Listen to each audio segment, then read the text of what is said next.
My name is Anna. I am 40, and my life is a thread intertwined with thin knots, each of which is hidden in the depths of the past. Sometimes, looking at my son Patrick, I see how this past comes back to me, just for a moment, in the bright reflection of his eyes or a fleeting smile that reminds me so much of his father. Patrick is energy, pure and uncluttered, like a stream at the beginning of its journey, an unpredictable force, but still malleable. A 10-year-old boy, the embodiment of all the most precious and sincere things that I could leave in this world. But this is only the visible part, the edge of the story. The chapter that overtook me quite unexpectedly revealed my own secrets that I had been hiding for so long, even from myself. Jack was a man with a kind heart and an equally turbulent past. There were many difficult moments in his story, like all of us, but we always felt each other to the core, as if our hearts sounded in unison. We've known each other since those days, which are hard to remember exactly, when friends became what we always hoped to find: lovers, life partners. Yes, it could have been a classic story, which is so often written about in novels, but in our case everything turned out to be not as simple as it seemed. There was a part of Jack's life that was reminded of by a barely noticeable scar on his heart, a previous marriage that had collapsed like a house of cards, leaving deep wounds and emptiness in him.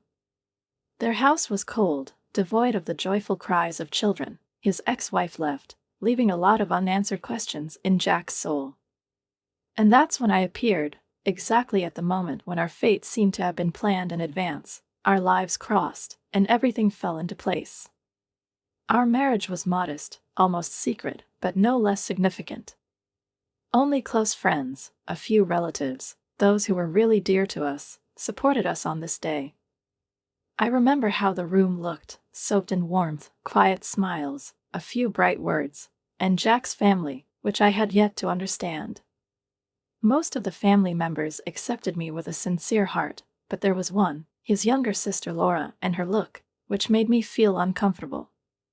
After the wedding, I realized that living next to Laura is like walking on thin ice. She was a woman whose presence could not be ignored, and her habit of coming to us without warning seemed either familiar or frightening. When Jack was around, she was full of smiles and kindness, and there was gentleness and attention in her voice. But there was something else in her gaze, cold, unfriendly, hidden from the eyes of others. One evening, shortly after the wedding, Laura came to dinner with us. We were sitting at the table, laughing, talking about everything and nothing. Jack was in high spirits, his face glowing with pleasure. Laura seemed to enjoy the company, admired every dish, and her voice sounded soft, honey-like. "Anna, your casserole is simply divine.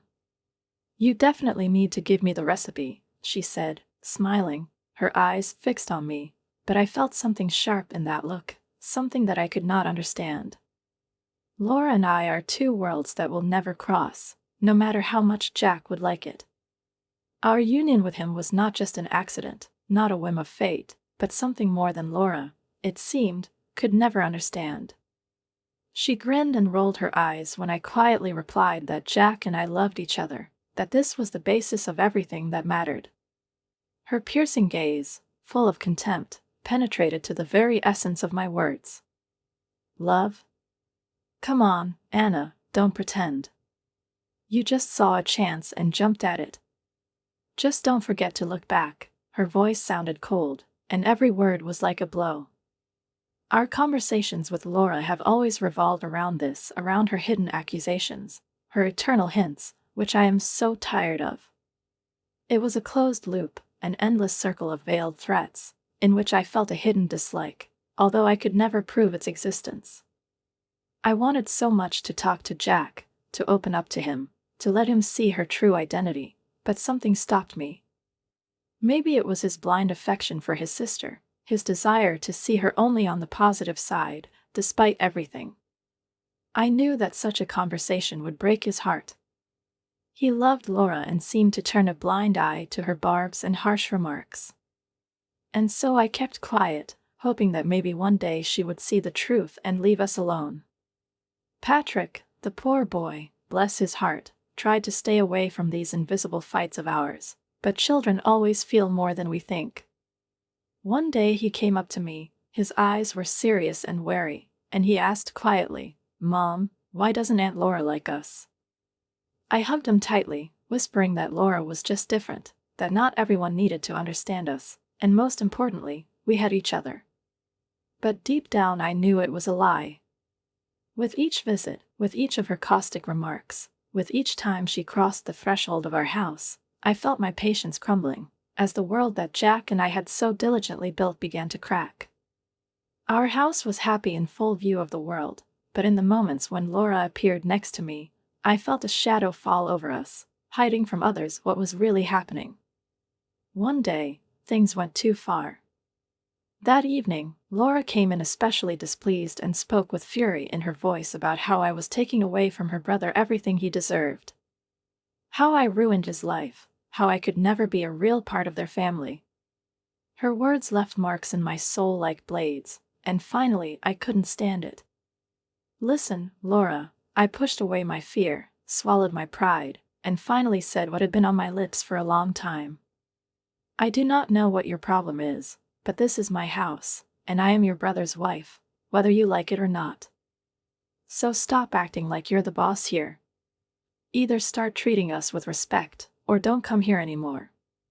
Her eyes narrowed, and a sinister smile played on her lips. I saw something more than just annoyance in her gaze. There was an unyielding determination, cold as steel. "Oh, I'll be back, Anna," her voice sounded dangerously soft. "Someone has to keep an eye on you. Remember only one thing, you are nobody here. You're just pretending, but your games don't work on me." Her words hit like blows, and after the door closed behind her, I was left alone, leaning against the wall, feeling as if my strength had run out, as if all the energy had been poured out of me.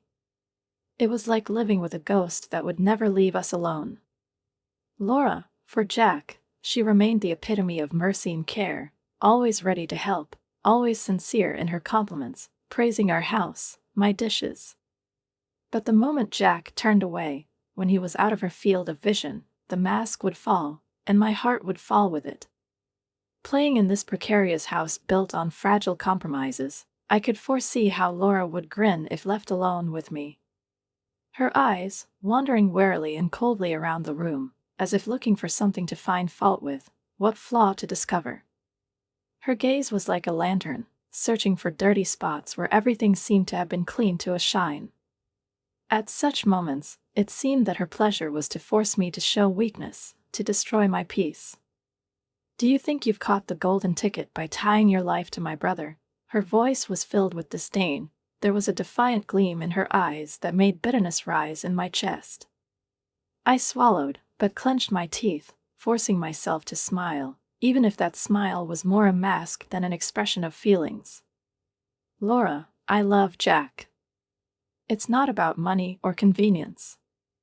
I just want to be his family, build our life together," I replied quietly and confidently, trying to keep the peace for the sake of the man I loved more than anything in the world. Laura just grinned, her gaze getting more and more pointed. She pushed back her hair, making a gesture that only emphasized her arrogance.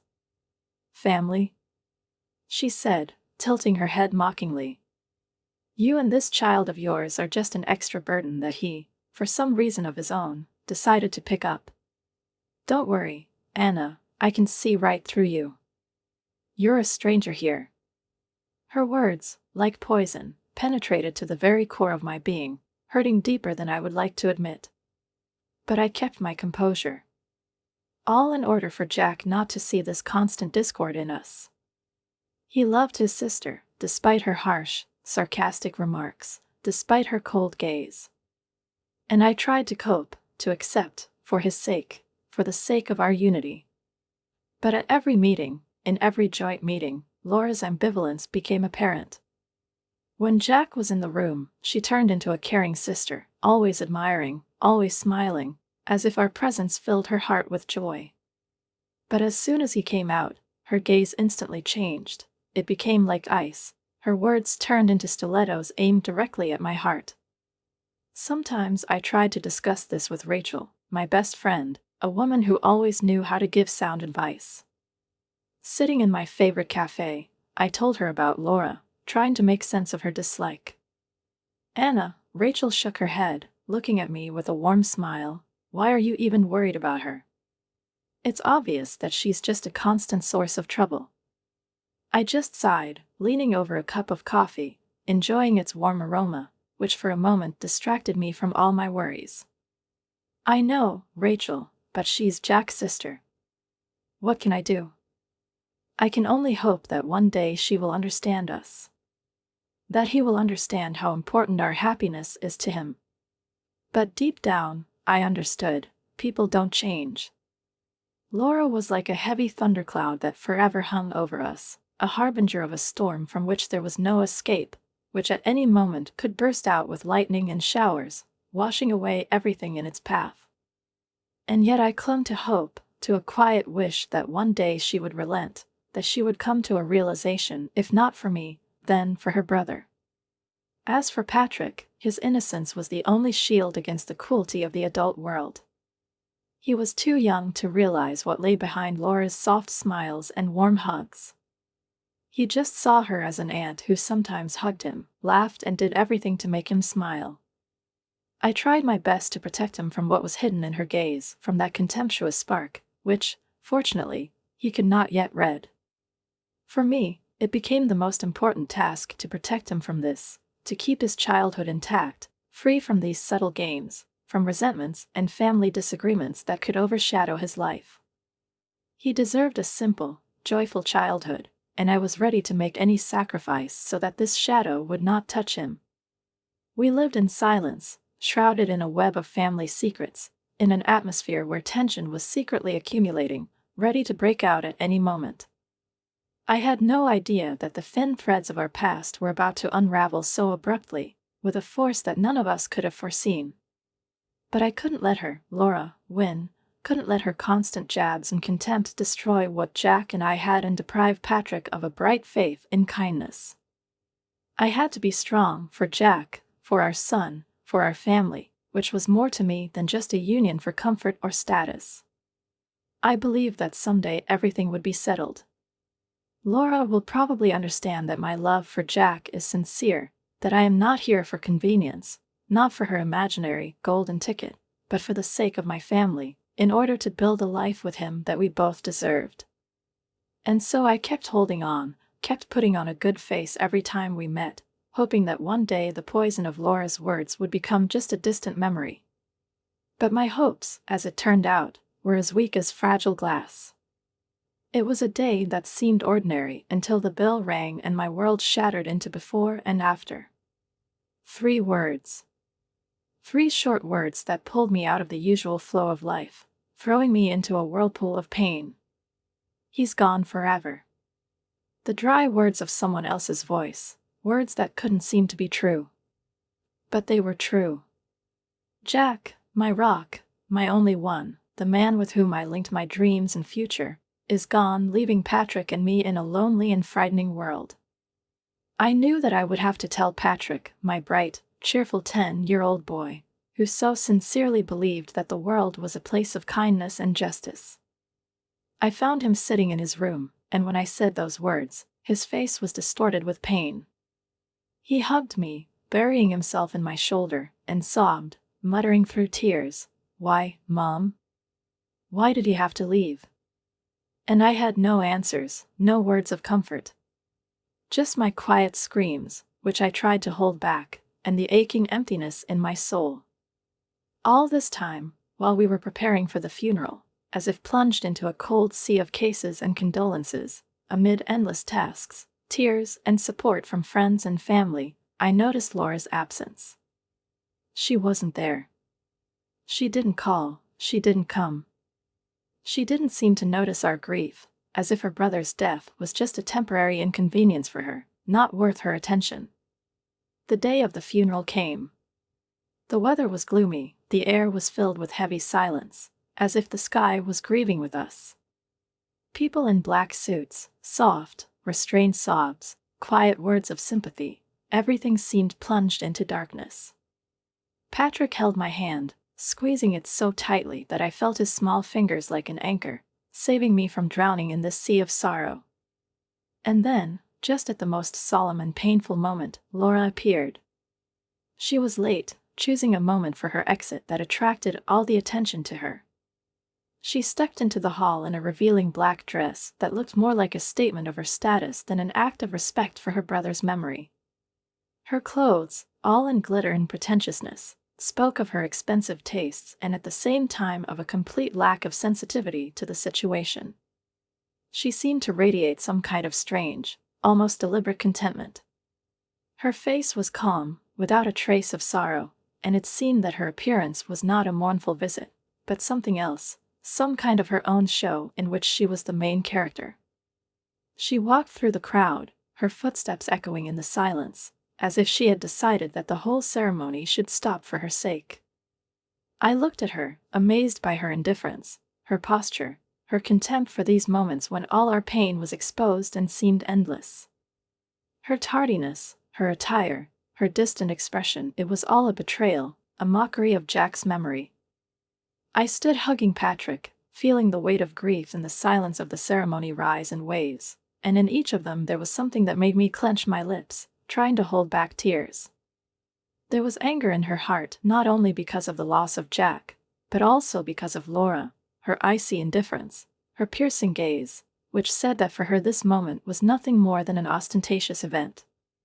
It was cruel, but more than that, it was heartless. The service continued, and I felt a quiet determination gradually forming in me. I have to be strong for Patrick, for myself, for the memory and love that Jack and I shared. And the moment the pastor uttered words of comfort, I whispered my own personal prayer, not only for Jack, but also for Patrick and me. Give me strength, I prayed in silence, turning to something greater than life itself. Let me be an anchor for him in this stormy sea of sorrow. Let me keep him safe even if I can't stand it myself. When the service came to an end, when the farewell words were said, I felt a subtle but persistent power that filled me from the inside. The pain remained just as sharp, but there was a certain hardness, a certain purpose in this sharpness. I knew that Patrick and I would be able to continue our journey, that this path would undoubtedly be difficult, but Jack would always be in our hearts, supporting us with an invisible presence. The crowd slowly began to disperse, quiet conversations filled the hall, and I squeezed Patrick's hand to take the first step into our new, uncertain future. Still imbued with the spirit of prayer, I felt the warmth of Jack's memories envelop me, reminding me that even if the world now seems empty, we will never be completely alone. But as soon as we turned to leave the church, Laura stepped forward through the crowd, as if purposefully heading towards us. There was something unnatural in her face, a strange expression that was disturbing and alarming. She stopped in front of Patrick and me, and before either of us could say anything, her voice, sharp and cold, cut through the silence. I have something to say, she announced, and her voice cut through the mumbling like a knife, causing everyone to stop and freeze. All eyes turned to her, and the moment seemed to drag on forever. Laura looked around the room, her face a mask full of hatred, but devoid of real grief, and her eyes rested on Patrick and me, as if looking for something to catch and destroy. Anna, her gaze was sharp, a contemptuous twinkle danced in her eyes. Anna is here, she's just a gold digger. She always clung to Jack at the first opportunity, didn't she? Her words hung in the air, and I felt surprise and confusion sweep through the crowd. A hum of tension flooded the room, and I froze, looking at her, barely realizing that these words were really meant for me. Laura's words were like poison. Every phrase she uttered dripped from her lips with pleasure, with this gloomy glee, from which suppressed sighs and muffled whispers could be heard in the crowd. Some people looked at her with outright shock, others nodded nervously, as if looking for an excuse to turn away and not see this rampant callousness. Patrick, sensing the growing tension, squeezed my hand tighter, and there was a flicker of fear in his voice, barely audible and agitated. "Mom," he whispered, and I had to make an effort to answer in a firm but calm voice. "Don't listen to her, Patrick," I said, feeling a surge of determination rise in me, the need to protect him, to protect our memory of Jack. But Laura didn't seem to be going to stop. Her voice was getting louder, almost shrill, attracting the attention of everyone who was still in the hall. And this boy, her gaze pierced Patrick, he is not the rightful heir. Jack never adopted him, he's nobody to me. All the money, the house is mine, it belongs to me by right. I'm Jack's real family, his blood. And I'll be damned if I'm going to let you two take what belongs to me. With every sentence Laura uttered, with every venomous accusation she made, an inextinguishable, fierce determination grew in me. I took a step forward, meeting her gaze, which was a mixture of hatred and malice. Do you have the nerve to stand here at your own brother's funeral and say something like that? I said, not hiding the anger that sounded in my voice. Aren't you ashamed, Laura? It's a day of farewell, a day of mourning, and you're standing here and pouring out your hatred, as if it gives you pleasure to destroy everything. She laughed. The sound of her laughter was sharp and cold, like the cracking of ice. Ashamed of what? For telling the truth? No, Anna, I'm just putting everything in its place. So you and your boy better pack up, I'm taking mine. The priest, who was watching this drama with bitterness, tried to intervene, his voice sounding like a quiet pacification in the midst of this chaos. Please, let's not turn this place into a scene for quarrels. Now is the time for mourning, for memories. But Laura just brushed off his words as if they were nothing more than an annoying whisper. Her gaze, full of defiance and unyielding rage, turned back to me, and there was a clear threat in it, as if she was warning me that she would not stop until she got everything that she thought belonged to her. The crowd shifted uneasily from one foot to the other. People looked down, not knowing how to react, and then, one by one, began to quietly leave the hall, not wanting to participate in this humiliating spectacle. In the end, Laura, with annoyance and displeasure, turned on her heel and left the hall, leaving behind only an unpleasant aftertaste and bitter silence. I stood clutching Patrick's hand, feeling not fear but anger throbbing in me, a fierce, protective rage that strengthened me and filled me with the determination to fight. People started to disperse, but some of them, braver than others, came up to me, offering words of support. Don't pay any attention to her, Anna, one of Jack's old friends whispered, patting me on the shoulder. We know you. We know Jack loved you and Patrick. Don't let her destroy what you've built together. Gradually, the crowd dispersed, and Patrick and I were left alone at the fresh grave, which now held so much, our love, our dreams, our life, which was no longer destined to be the same. I squeezed my son's hand and, looking at the land in front of us, whispered faintly, more to myself than to him, "We'll be fine, Patrick. No matter what she says, no matter what she does, we will manage." We left the cemetery, and the silence lay around us, thick as a shroud, but I didn't let Laura's words crush me. Her threats are just words, and I'll be damned if I'm going to let them destroy what Jack and I built together and what we promised to keep for Patrick. This violent scene will not be our story.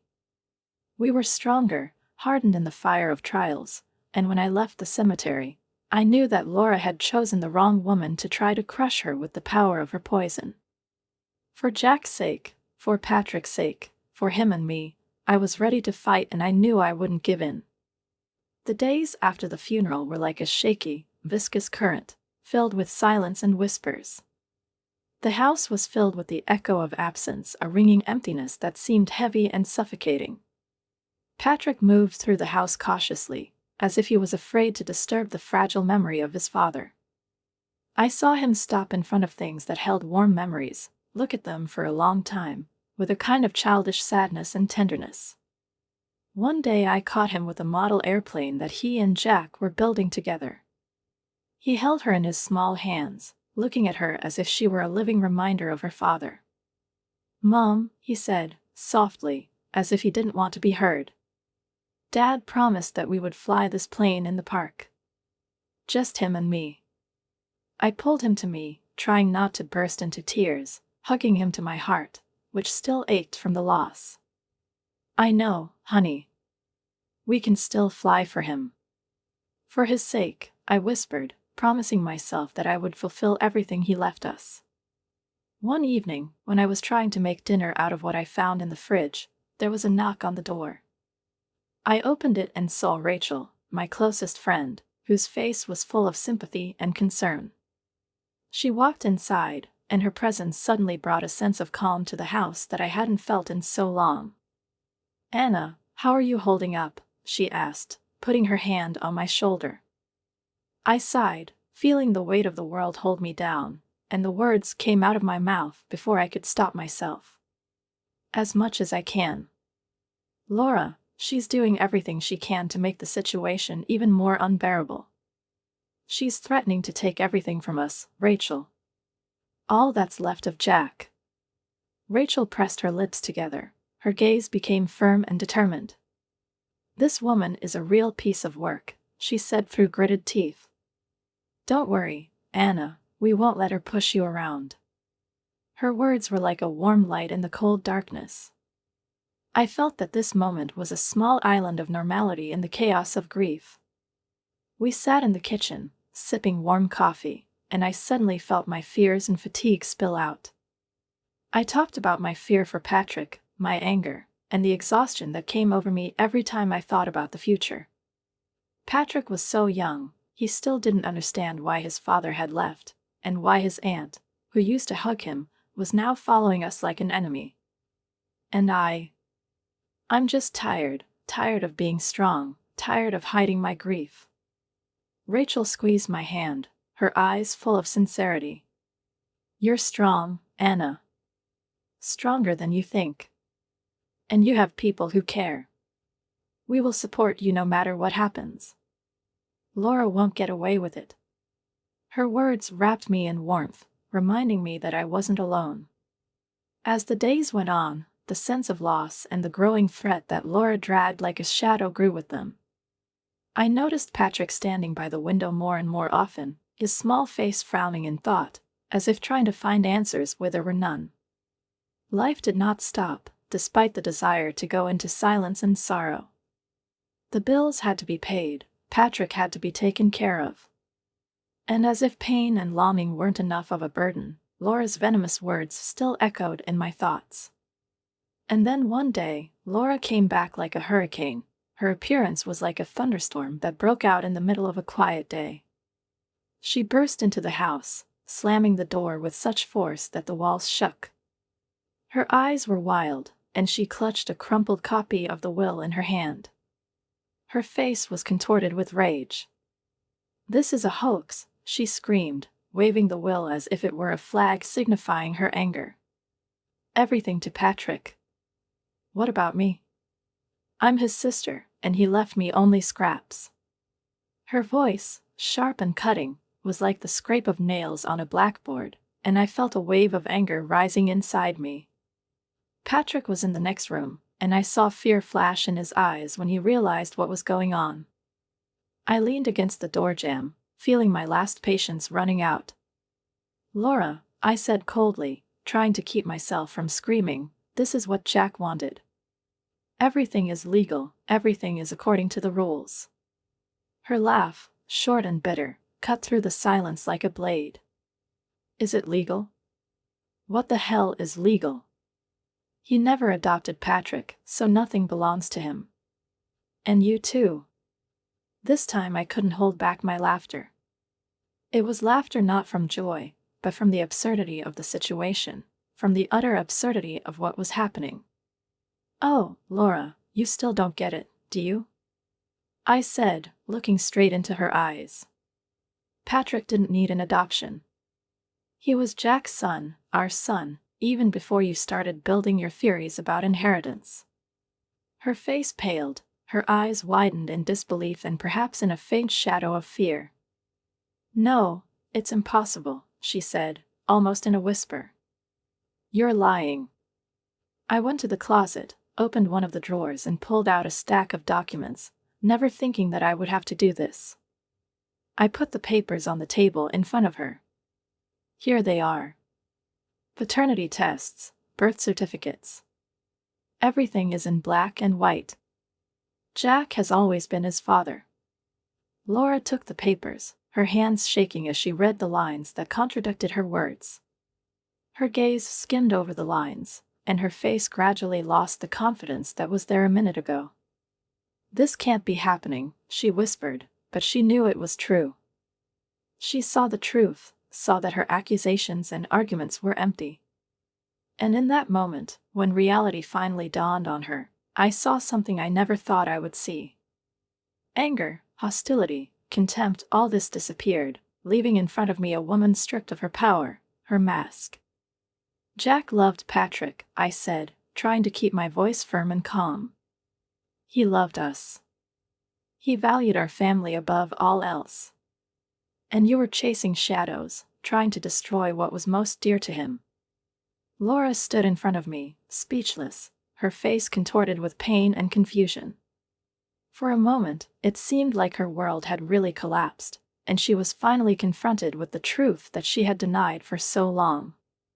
But then, as if this truth burned her, Laura threw up her head, exhaled with rage and, uttering some kind of strangled scream, ran out of the house, slamming the door so hard that the sound spread throughout the room like a thunderclap. I sank into a chair, feeling my heart pounding louder than ever. At the same time, somewhere deep down, a quiet satisfaction grew. The truth came out, and Laura's world, built on hatred and illusions, finally collapsed. Patrick looked out from the other room, his eyes wide with the experience. He said softly, as if afraid that his words might break the fragile silence, "Is she gone, Mom?" I nodded, getting up to hug him, pulling him to me with tenderness and confidence. "Yes, baby. She's gone. And she won't be able to hurt us anymore." He hugged me back, his small hands gripping me tightly. This child saw too much for his age, and in this embrace I felt his timid, trembling strength, the strength that allowed him to experience loss.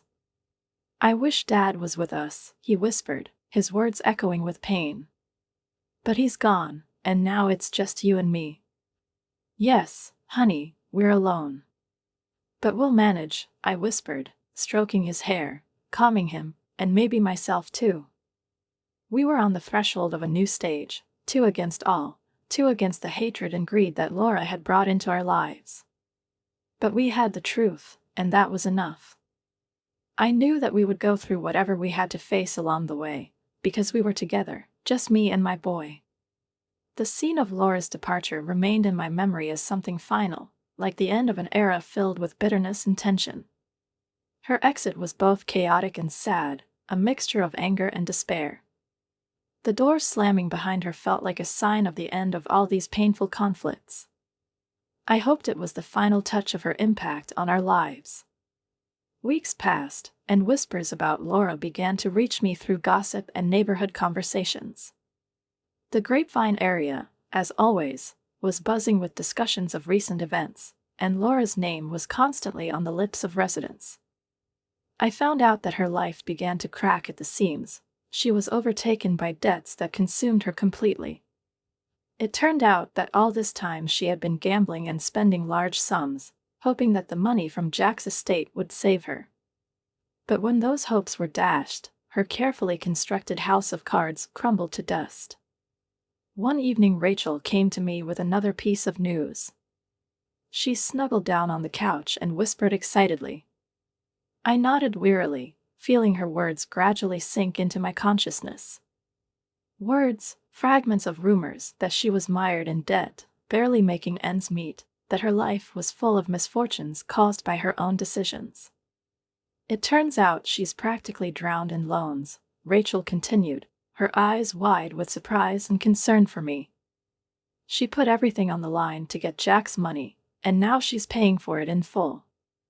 I listened to her, feeling a strange, ambivalent feeling, a mixture of relief and sadness, because what Laura was doing was, after all, the destruction of herself. I shook my head, feeling the bitter taste on my lips. Laura brought this on herself. I warned her, but she wouldn't listen. She wanted to control everything, to bend everything to her will. Now she was running, terrified, from everyone who had once considered her his. Rachel continued to talk as if she was stunned by what had happened. People are looking for her, and they are not looking for her with good intentions. She's like a ghost, hiding from everyone. I thought of Laura, so bright, defiant, unafraid to challenge, and now a fugitive, a woman whose own anger had turned against her.